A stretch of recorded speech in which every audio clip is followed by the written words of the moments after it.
আপনিও কি 2026 সালের মাঝামাঝিতে এসে 15,000 টাকা বাজেটের মধ্যে নতুন একটি মোবাইল কিনতে চাইছেন? তাহলে আজকের এই ভিডিওটা আপনার জন্য।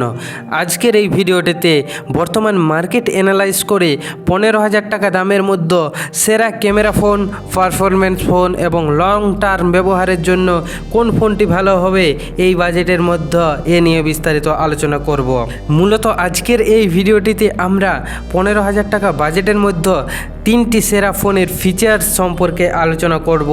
এছাড়াও ভিডিওর শেষে আরও দুটো বোনাস ফোনের নাম বলবো, যেগুলি আপনি এই বাজেটের মধ্যে কনসিডার করতে পারেন। আমাদের আজকের লিস্টের প্রথম মোবাইলটি হলো রিয়েলমি P4 Lite। এই মোবাইলের মধ্যে আপনি পাবেন অ্যান্ড্রয়েড V16 সাপোর্ট এবং এর ডিসপ্লে LCD ডিসপ্লে পেয়ে যাবেন, যা 144 হার্জ রিফ্রেশ রেট যুক্ত। এরপর এই মোবাইলে আপনি ব্যাক ক্যামেরাতে পেয়ে যাবেন 13 মেগাপিক্সেল রিয়ার ক্যামেরা, যেটা দিয়ে আপনি 1080p 30 fps ভিডিও রেকর্ডিং করতে পারবেন এবং 5 মেগাপিক্সেল যুক্ত ফ্রন্ট ক্যামেরা। এই মোবাইলের মধ্যে আপনি পাবেন MediaTek Dimensity 6300 chipset with 2.4 gigahertz octa-core processor. তাই আপনি যদি একটি নামি ব্র্যান্ডের মোবাইল কিনতে চাইছেন তাহলে রিয়েলমির এই P4 Lite মোবাইল ফোনটি কিনতে পারেন। এখানে আপনি প্রসেসর ভালো পেয়ে যাবেন, যা লং টার্মের জন্য খুবই ভালো। আমাদের লিস্টের দ্বিতীয় মোবাইলটি হলো স্যামসাং গ্যালাক্সি F70e। এটিও অ্যান্ড্রয়েড V16 এর সঙ্গে এসেছে এবং এটির ডিসপ্লে 120 হার্জ রিফ্রেশ রেট, আর এটাতে আপনি পেয়ে যাবেন ওয়াটার ড্রপ নচ ডিসপ্লে।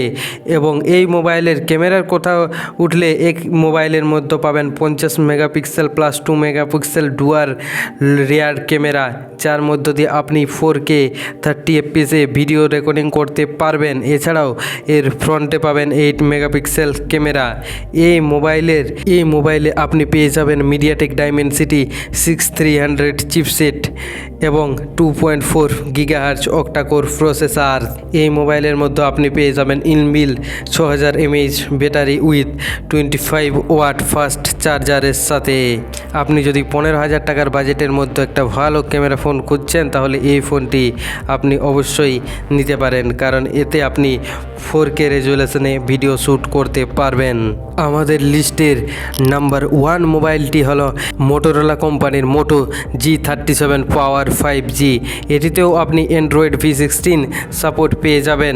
এই মোবাইলেও আপনি পাবেন LCD screen with 120 hertz refresh rate যুক্ত এবং এই মোবাইলে আপনি ক্যামেরা পাবেন 50 মেগাপিক্সেল রিয়ার ক্যামেরা, যেটা দিয়ে আপনি 2K রেজুলেশনে 30 fps ভিডিও শ্যুট করতে পারবেন এবং এর ফ্রন্টে আপনি পেয়ে যাবেন 8 মেগাপিক্সেল ক্যামেরা। এই মোবাইলের মধ্যে আপনি মিডিয়াটেক ডাইমেনসিটি 6400 চিপসেট পেয়ে যাবেন উইথ 2.5 গিগাহার্জ অক্টাকোর প্রসেসর। এই মোবাইলের মধ্যে আপনি পেয়ে যাবেন 7000 mAh battery with 30 watt fast charging.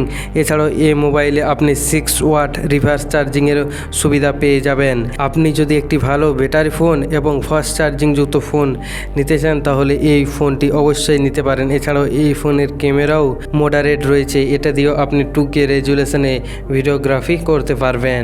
Video শুরুতেই আমি বলেছিলাম 15,000 টাকার মধ্যে টপ 3টি ফোন বাদেও আমি আরও দুটো ফোন রেকমেন্ড করব। তো সেই দুটি ফোন হলো পোকো C85 এবং পোকো M7 প্লাস। আপনি এই বাজেটে এই দুটি ফোনেও কনসিডার করতে পারে। আজকের এই ভিডিও ভালো লেগে থাকলে অবশ্যই ভিডিওটিতে একটি লাইক করে চ্যানেলটিকে সাবস্ক্রাইব করে রাখুন এরকম নতুন নতুন ভিডিও পাওয়ার জন্য। আর প্রতিটি মোবাইলের কেনার লিঙ্ক ডেসক্রিপশন বক্স এবং ফার্স্ট কমেন্টে পিন করে দেওয়া রয়েছে।